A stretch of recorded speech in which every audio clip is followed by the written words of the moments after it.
Hello everyone, আজকের নতুন একটা ব্লগে সকলকে স্বাগত জানাই। তো এখন দুপুর গড়িয়ে বিকেল হতে চললো, এখনও কিন্তু আমার মামাই ঘুমায়নি, মানে আজকে দুপুরবেলা একটুকু ঘুমায়নি। তাই ওর সাথে আমি একটু মজা করছি, আর ওকে আমি বলছিলাম আজকে একটু নিজেও ঘুমোলি না আর আমাকেও ঘুমোতে দিলি না। আর দেখো আমি আদর করছি, ও চুপ করে শুয়ে শুয়ে আদর খাচ্ছে। আর যেহেতু ফ্ল্যাশ লাইটটা জ্বালিয়ে রেখেছি তাই ফ্ল্যাশ লাইটটার দিকে তাকিয়েছিল। তো বলে রাখি, আজকের ভিডিওটায় তোমাদের সাথে শেয়ার করব আফটার 6 মান্থ, মানে ওর বয়স 6 মাস হয়ে যাওয়ার পরে আমি ওকে ফার্স্ট সলিড ফুডটা কী দিয়ে শুরু করেছিলাম। চলো দেখে নাও। এখানে দেখো গোবিন্দভোগ চাল একটা ছোট বাটিতে, 1 বাটি চাল, 1 বাটি ডাল মানে মুসুর ডাল, আর হাফ বাটি মুগ ডাল। এই তিনটাকে আমি একটা গ্লাস জারের মধ্যে ঢেলে দিয়েছি। আর এই দেখো আমি মুগ ডালটা অল্প করে নিয়েছি আর চাল আর মুসুর ডাল 1:1 অনুপাতে নিয়েছি, আর সেটাকে শেক করে নিচ্ছি, মানে পুরোটা মিশিয়ে নিচ্ছি ভালো করে। আর আমি এটা স্টোর করে রেখে দেব। আর নেক্সট ডে থেকেই এই সলিড ফুডটা দেওয়া আমি শুরু করছি ওকে। গুড মর্নিং মামাই। সকাল সকাল একটু জেগে উঠেছে, আবার ঘুমিয়ে পড়লো। না না, এবার মনে হচ্ছে উঠবে, এতটাও ঘুম কাতুরে আমার মেয়ে নয়। এই বাবা, তাহলে কি আমি ভুল হয়ে গেলাম? আবার দেখি ঘুমিয়ে পড়েছে। আরও 10 মিনিট ন্যাপ নিয়ে এইবার পার্মানেন্টলি ভাবে ও উঠলো। তো যাই হোক, আজকে নেক্সট ডে। ম্যাঙ্গোর তরফ থেকে সকলকে জানাই গুড মর্নিং মামা মিমিরা। আমি সবে ঘুম থেকে উঠলাম, তোমরা সবাই কেমন আছো জানাও প্লিজ। ওলি বাবা বাবা, একটু খেলু করতে হবে তো দেখছি। ওলি বাবা, কোন দিকে তাকিয়ে আছো? মা তো এই দিকে। হ্যাঁ, গুড মর্নিং। ওলি বাবা ওলি বাবা।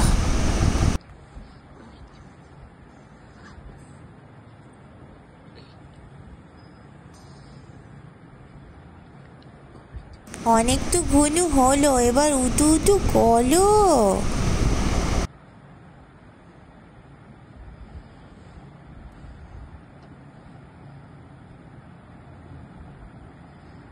বলেইছিলাম যে আজকে থেকে আমি ম্যাঙ্গোর জন্য সলিড ফুডটা শুরু করব। তো আমি যে কৌটোতে চাল ডালটা মিক্সড করে রেখেছিলাম সেই চাল ডাল নিয়েছি, আর একটুখানি কুমড়ো কেটে নিয়েছি, সেটাকে ভালো করে সেদ্ধ করে নিয়ে হাতে চটকে ওকে খাওয়াচ্ছি। আর আমি দিনে একবারই ওকে এই সলিড ফুডটা দিতাম, যেহেতু প্রথম শুরু করেছি সেই জন্য। আর এই সপ্তাহটা পুরো চাল ডালের সঙ্গে ওকে কুমড়োই দেবো, কারণ 1 সপ্তাহ কুমড়ো পুরোটা, তারপরের সপ্তাহে আমি আবার চেঞ্জ করব, আলু দেবো, বা তারপরের সপ্তাহে মিষ্টি কুমড়ো দেবো, কারণ এইটা পুরো 7 দিন টানা চলবে, এইভাবে যাতে ওর শরীরে এটা মানে সবজিটা অ্যাডজাস্ট হয়ে যায়।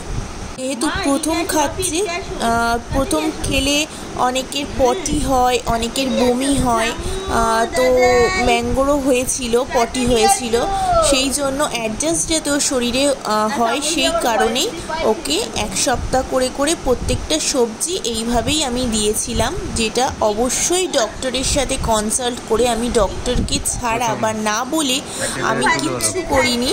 তোমরা অবশ্যই তোমাদের বেবির যে ডক্টর তাকে জিজ্ঞাসা করেই করো। আমি যেটা ঠিক বলছি তোমার বেবির জন্য ঠিক সেটা নাও হতে পারে, কিন্তু আমি যেইভাবে করেছি সেটাই তোমাদের সাথে শেয়ার করলাম। আশা করি তোমাদের একটু হলেও সাহায্য হয়েছে। আর হ্যাঁ, এখানে বলে রাখি, ওকে আমি 7th আর 8th এই দুটো মাসই দিনে একবার করে এই সলিড ফুডটা দিতাম। তারপর 9th মান্থ থেকে ওকে আমি একবার দুপুরবেলা দিতাম, মানে ওই 1টা নাগাদ ওকে সলিড ফুড দিতাম, আর রাত্রির 8টা থেকে 8:30টার মধ্যে আবার এই সলিড ফুডটাই দিতাম।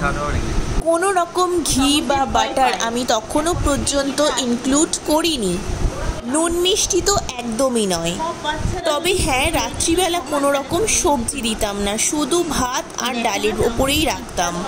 তবে তোমরা অনেকেই প্রশ্ন করতে পারো যে রাত্রিবেলা তো দুধ রুটি দিতেই পারো। হ্যাঁ, আমি দুধ রুটি দিয়েছিলাম, মানে রুটির ওপরের অংশটা উষ্ণ গরম জলে চুবিয়ে রেখে 1 ঘন্টা মতো, তারপর সেই জলটা ফেলে দিয়ে সেই রুটিটা দুধের মধ্যে চটকে সেটাও আমি দেওয়ার চেষ্টা করেছিলাম, কিন্তু ও নিতে পারিনি। ওর প্রচণ্ড গ্যাস হতো, ও বমি করতো, পেট ফুলে থাকতো, আর একটা অস্বস্তি ভাব যে হতো ওর সেটা প্রকাশ করতো, পটি হতো না, হলেও শক্ত, পুরো ভাতেই কনভার্ট করি ওকে। রাত্রিবেলা আমি এখনো পর্যন্ত ভাতই দিই।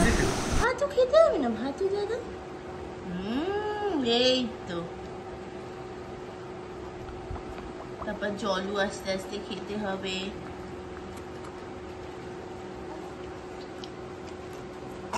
কি হলো?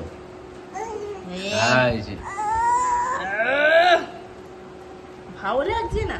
কত সুন্দর হামু খাই জানিস, ভালো এগুলো গোবিন্দভোগ চাল সবজি দিয়ে দিয়েছিল তো, বলতে ডাক্তার বলেছে।